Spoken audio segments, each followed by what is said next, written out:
Hello and welcome to a humble Highland home. Thank you so much for being with me here today for a video that is a little bit different to what I normally do. It's a little bit wet outside, so I'm here in the polytunnel and I'm just getting ready to start making space for planting out my garlic and my winter salads to grow over winter time. I'm also leaving a few jobs for my youngest granddaughter who's going to be coming for a few days to visit us, and I like to get her involved in whatever I'm doing in the garden at the time. For those that are not aware, Adam, my partner, and I recently went on a whistle-stop tour around Europe with the main aim of visiting some very dear people in our lives over in Italy, which was a well overdue trip. Now this video is a little snapshot of our travels and a wee trip down memory lane for us. It's also a little reminder that we don't travel to escape our lives at home. We travel for the experience and the adventure, and for most parts to meet up with family and friends.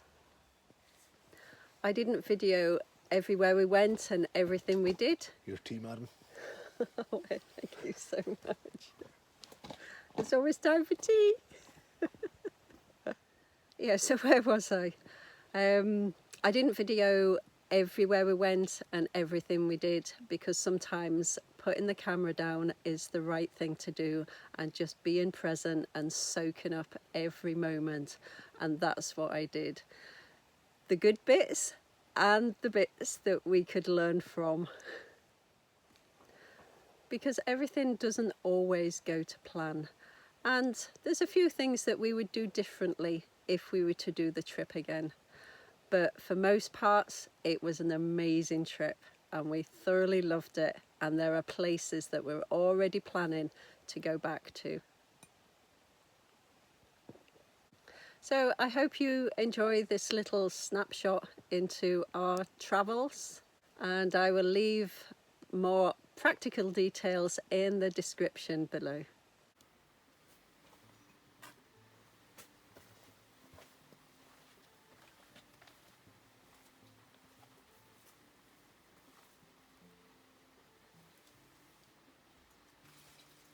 First stop was to visit some family in Perth, Scotland, before heading to Northsheilds ferry terminal near Newcastle, where we had an overnight ferry booked which took us to the Netherlands.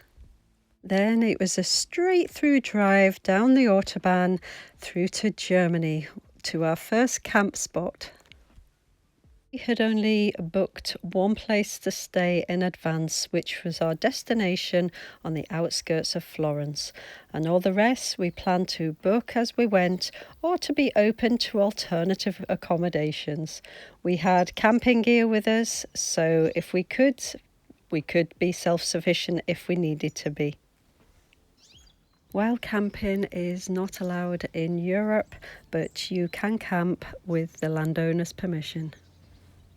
This was a very basic camp spot that used to be a vineyard, and now it operates as an equestrian centre.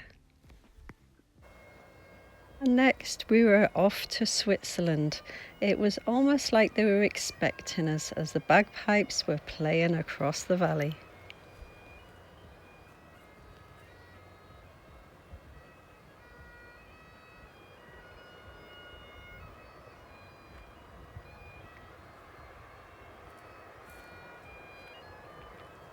There's a phone number here. When we travel, we both like to do something a little different to make it more of an adventure. And we like to see and experience the real life of the area and not so much the tourist-focused places. Most of our accommodations are nature-based camp spots, with some self-catering accommodation, but just out of town. Every so often I like to get back to basics to evaluate need versus want, and I think basic camping can really help to do this. I've done this a couple of times over the years with various trekking adventures I've done where we really did get back to basics, and they've always been amazing but also very humbling experiences.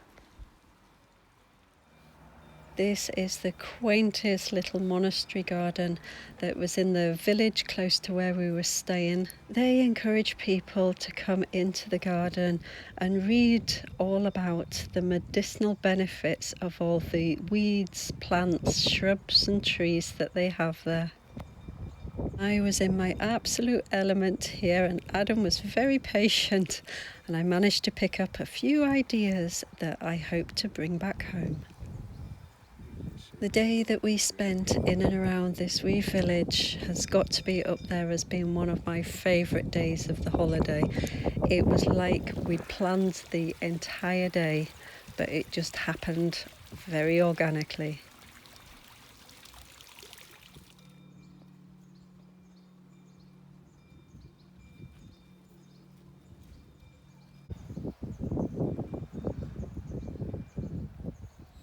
As we continued to walk through the wee village, Adam spotted a cable car, so off we went.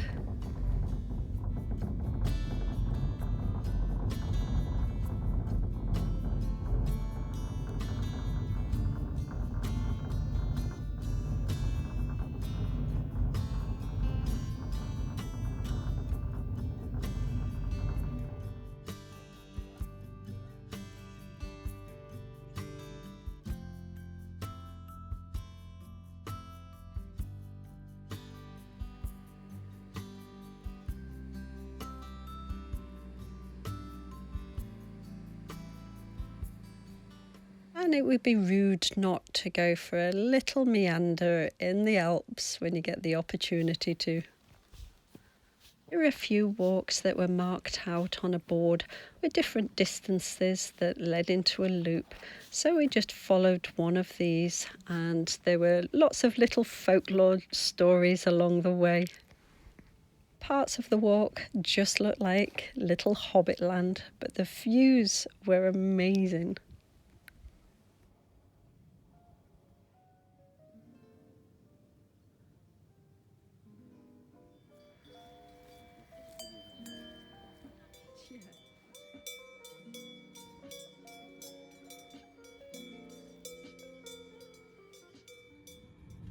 Off we go again.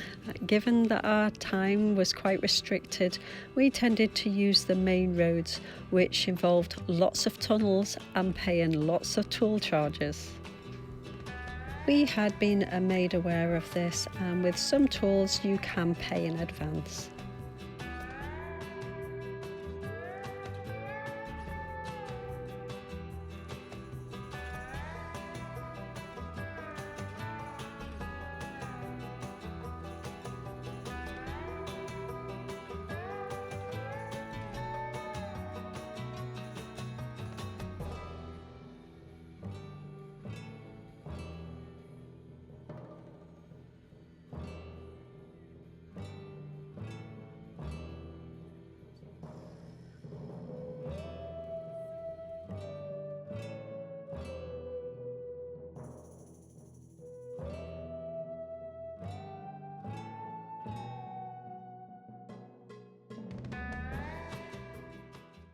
Our next stop was a brief overnight stay at our first spot in Italy. The campsite that we booked wasn't quite as advertised, shall we say, and had closed everything down due to the impending bad weather, but they forgot to let us know this. So we thought we would take a lovely little walk into the local village, which was absolutely gorgeous, quite touristy in places, but quaint nevertheless.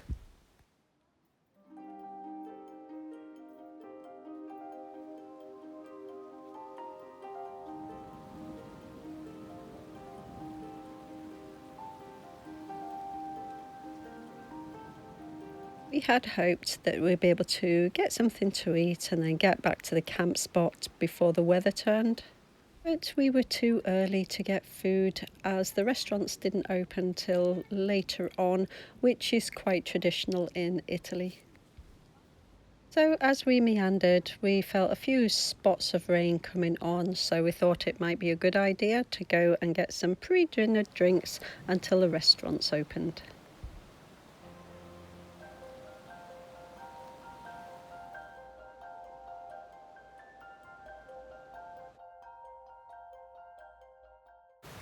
And then the rain came, so we took immediate shelter. And once we had a gap in the weather, we made a dash for it.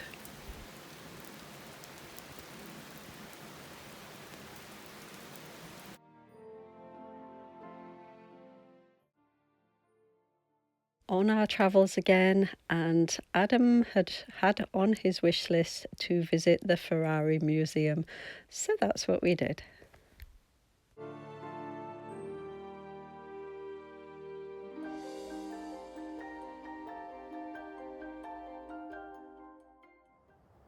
And then it was on to our pre-booked accommodation. It was the only pre-booked self-catering accommodation that we'd booked ahead, and it was a recommendation and it did not disappoint. It was beautiful, beautiful, rustic and very traditional.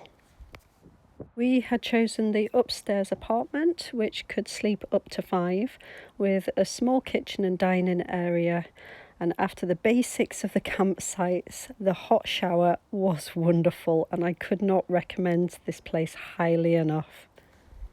This place is within travelling distance of Florence and also has a town close by and a little village just round the corner. And it's also set within an alpaca farm and a vineyard. So it's rural, but it's not too out of the way for what we needed. So this place was ideally located for us, for the people and places that we wanted to visit in this area. With new friends made, we ate traditional pizza and pasta dishes and real gelato, and we were introduced to Nonna's speciality cake, and then we chatted long into the night. It was a fab time catching up with our special people and making new friends, and we also had the absolute privilege of being able to attend a birthday celebration. Italy, thank you so much for making us feel so welcome. We will be back. The next leg of our journey takes us to the Alps in Austria. This was a very brief stop, but the accommodation was perfect for what we needed to get some rest, get some food, a good shower, and then we were off again.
Our next stop was 2 nights in a little market town in Germany.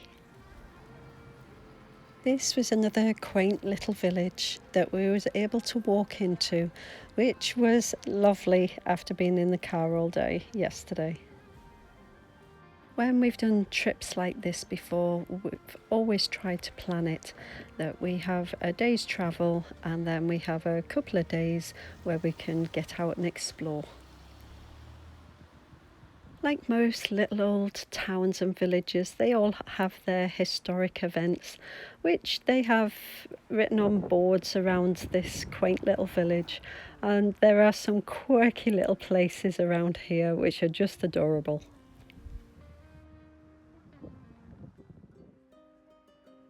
Someone has put a lot of time and effort into the planning of this quirky little garden, and you can really see how they've made the best use of the space that they've got available.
And for our final night, we have travelled back through to the Netherlands before we head to the ferry.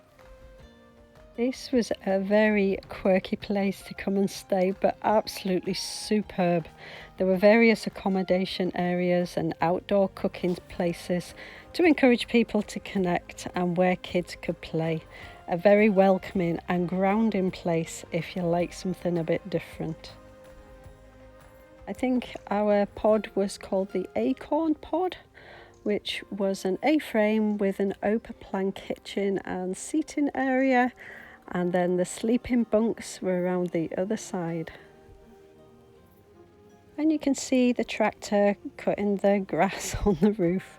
It was a lot of fun, and the area itself was very organic, and I spoke to the owners, and we'd had a lot of similar gardening and life principles. Some animals were roaming free, and they also had a rescue goat that they then found a wee friend for.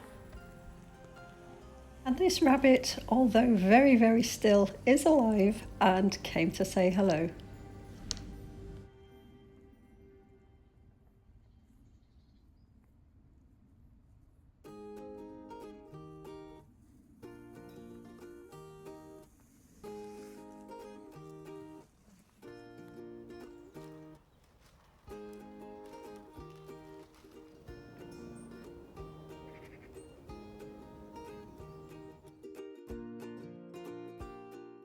And after all the miles that Adam has driven and navigated, we made it safely back to the ferry for another overnight sail back to the Northsheilds and a quick overnight catch up with good friends before heading back up the road to Scotland. We've had a wonderful time and an amazing adventure, but there is no place like home. I hope you've enjoyed this little peek into our trip, but until next time, take care of yourselves, and I'll see you in the next video.